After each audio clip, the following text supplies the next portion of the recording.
चलिए आज चलते हैं एक ऐसे साम्राज्य के सफर पर जिसने दुनिया के नक्शे को हमेशा के लिए बदल कर रख दिया। जरा सोचिए, साल है 330 ईसा पूर्व। हवा में सिर्फ जलने की महक है और धुएं ने आसमान को काला कर दिया है। पर्सेपोलिस, एकेमेनिड साम्राज्य की शान, आग की लपटों में है। ये सिर्फ एक शहर का अंत नहीं था, ये एक पूरे युग का अंत था। पर सवाल तो ये है कि ये साम्राज्य जो भारत से लेकर यूरोप तक फैला था, अपनी ताकत और मैनेजमेंट के लिए जाना जाता था, वो मैसेडोनिया के बस एक राजा के सामने इतनी जल्दी कैसे ढह गया? इस पतन की कहानी को समझने के लिए हमें इसकी शुरुआत में जाना होगा, इसके दूरदर्शी संस्थापक साइरस द ग्रेट के पास।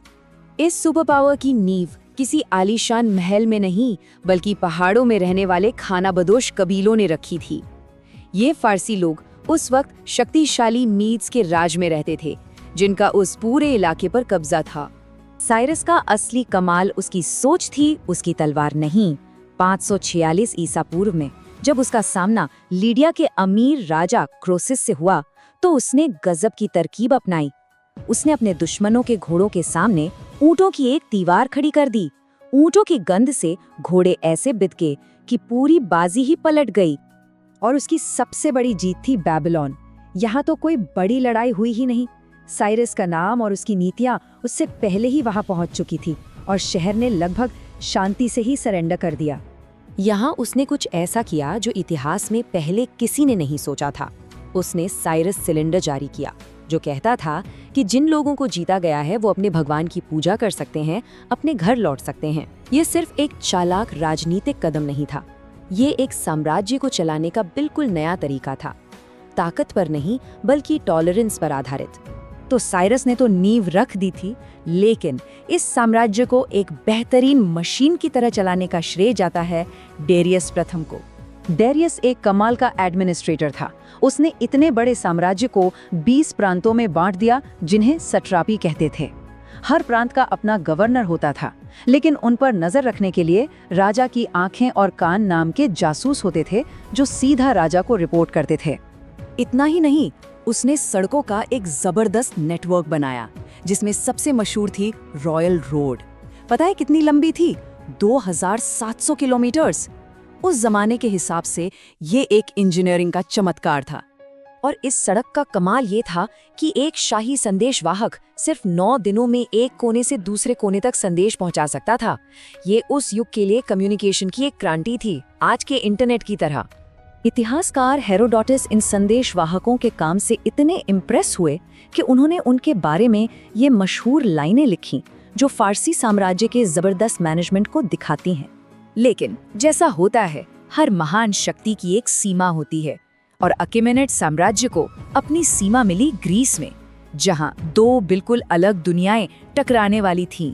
सोचिए, एक तरफ थी एक विशाल सेंट्रलाइज्ड सल्तनत और दूसरी तरफ थे छोटे छोटे आज़ाद शहर जो अपनी आज़ादी के लिए जान देने को तैयार थे।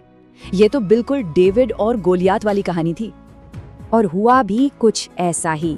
मैराथन में अप्रत्याशित हार, थर्मोपाइले में स्पार्टन्स का वो जबरदस्त मुकाबला और सेलेमिस में नेवी की तबाही, इन सब ने फारसियों को पीछे हटने पर मजबूर कर दिया।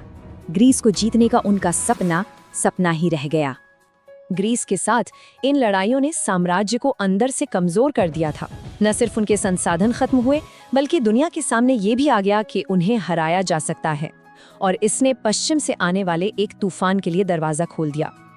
उस समय तक साम्राज्य अंदर से खोखला हो रहा था।